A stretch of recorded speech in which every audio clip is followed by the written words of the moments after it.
like, I just don't get it. She said, you know, this lawsuit is coming up, and I guess they had gotten the notice for the discovery that was coming up.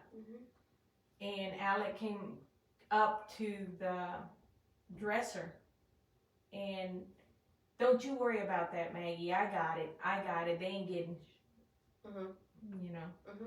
I'm not gonna say what he said, but don't worry about it.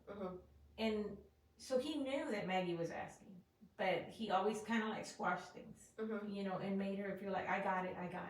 But you, at this point though, you still felt comfortable, or I did, but what he didn't understand was that Maggie felt lonely, and you know, she was already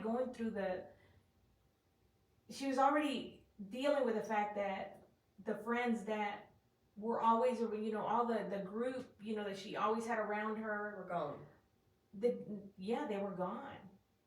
And the phone calls stopped coming, and then the few calls that would come in, and I remember telling her, I said, there's one person, I'm not gonna say that person's name, I said, there's one person that only calls you if something comes up in the paper. Well, I don't think so, you know, we've been friends for a long time. I said, listen to what I'm telling you. And sure enough, something had been printed in the paper about the boating accident, and that person called. And Maggie just kind of looked at me, and when she hung up, she's like, what is it called? She called it TSP. She said, you got that TSP? I said, you mean ESP?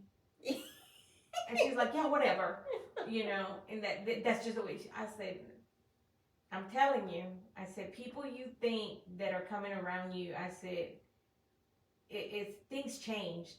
I said, the whole dynamic of the boating accident, you know, and all of that, it split. It created a shift. And you could see it. You were on the outside back here watching. You could see the change.